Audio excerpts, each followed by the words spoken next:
Men, imagine you are married and you come home after a long day of work. You are the breadwinner of the family and have to pay for everything.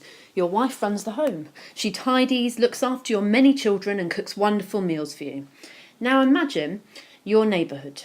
Everyone has nuclear families like this one, made up of wife, husband and children. No divorce, just lots of families spending time together.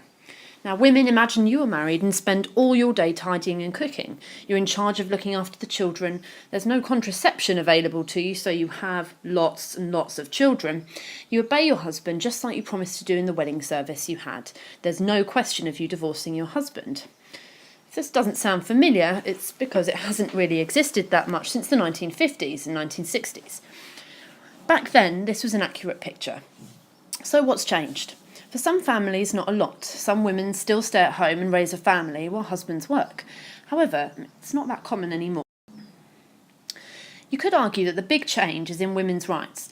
After the sexual revolution of the 1970s and changes in law like the Equal Pay Act, women were able to get contraception, stop having large families and work for the same pay as men. For many women, this is what they've been waiting for.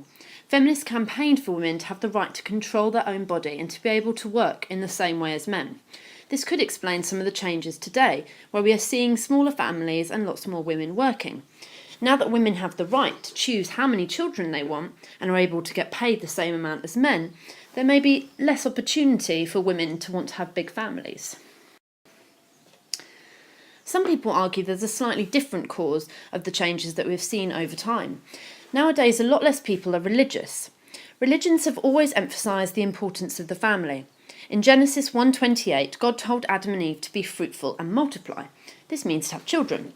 This is used by many Christians, particularly Roman Catholics and evangelical Christians, to argue that people should have a family. Of course, nuns and monks do not, but that's the exception to the strong rule.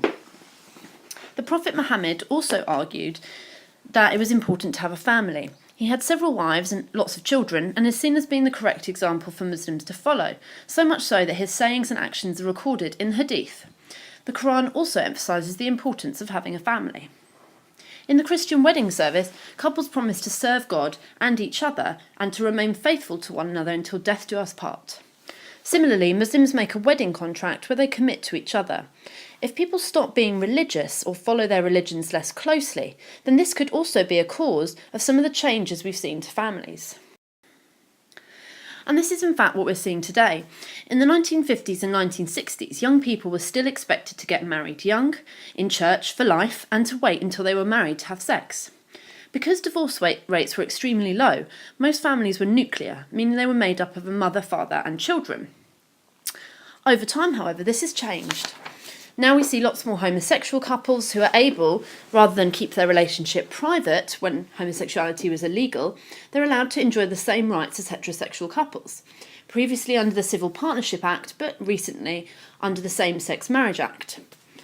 1 in 3 marriages ends in divorce, as many men and women remarry and form reconstituted families, where people from divorced families join together with stepchildren. There are lots of differences that we might see. People live together as well without being married. This is known as cohabitation. And the availability of contraception has meant that people can have multiple sexual partners without pregnancy, and often without much judgment. In the Church of England, it's now actually accepted that cohabitation could be allowed if it's a step before marriage. For your exam, you'll be required to know how and why family attitudes have changed, and you may even be asked why attitudes to divorce have changed, which is very similar, but just make sure you refer to divorce in the question.